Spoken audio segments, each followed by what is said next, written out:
Otits, kamusta ang buhay-buhay? What's up mga ka-Otits? Ako na naman si Otits Giant for today's video mga par. Siyempre another memories, another grind memories na naman mga par. Bali, share ko lang.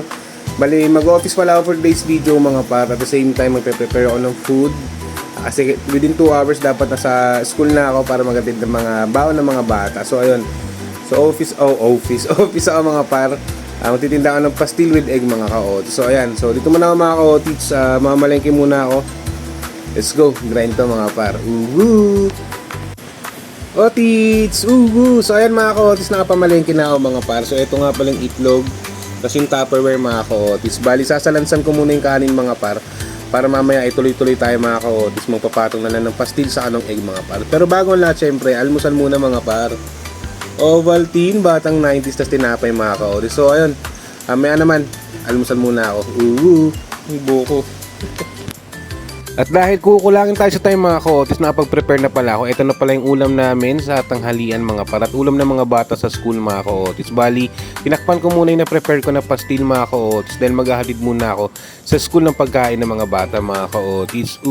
So ayan mga par, nakapag-teleport na ako sa school mga ka-Otits. Bali, nihintay ko na si Ate Riley kasi si Atina hindi ko na-videohan kanina mga par. Ito na si Ate Riley guys. So lagi na siya may kasabay kumain sa loob mga ka-Otits. Bali, luncheon siya. Kung napansin nyo before, lagi siya sinasamahan. Pero ngayon, marami na kasi siyang friends na kasabay niya kumain mga ka-Otits. Yun after nyan mga par, nagprito na pala ako ng itlog. Ilalagay na natin to on top sa pastil natin mga ka-Otits. Bali, inclusions nun, may chili sauce, may garlic, dried garlic, diba? Ito yun siya mga paro. Yun mo naman, napaka-solid ng 60, tapos may maririnig ka lang na charot. Aray ko. So, ayan mga ka-Otits, kita nyo naman, napaka-solid ng 60 pesos ni Otits Jairus.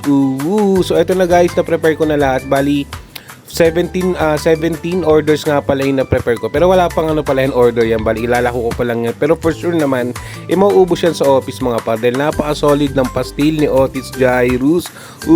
Pero nakasawan rin lumaban ng patas mga para aray ko. So, ayan mga par, gayak na ako. Sira nga pala si Panda mga ka-Otits. So, commuters tayo for today's video mga par.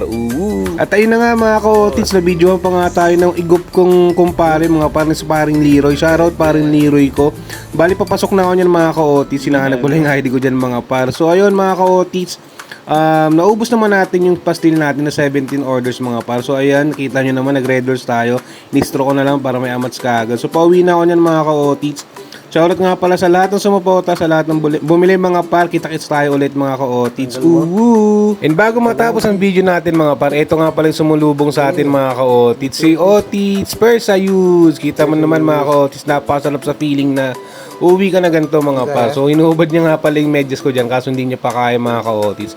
So syempre tutulungan natin siya. So ayun mga par, hanggang dito na lang muna. Salamat sa lahat ng sumuporta. Otits Creating Memories nga pala by Otits Jairus. So huwag nyo kalimutan gumawa ng sarili nyong version mga par. For sure, mag-enjoy kayo. At the same time, worth it siya. Kasi pagdating ng panahon, may papanood nyo siya, mapapanood ng mga anak nyo. Diba? So ayun, pag napanood nyo siya, syempre iba yung feeling diba? Yung saya, yung memories, diba mga ka-Otits. So bago tayo magkaiyaan mga par, hanggang dito na lang muna si Perseus at si Otits Jairus. Nga sa muli, paalam!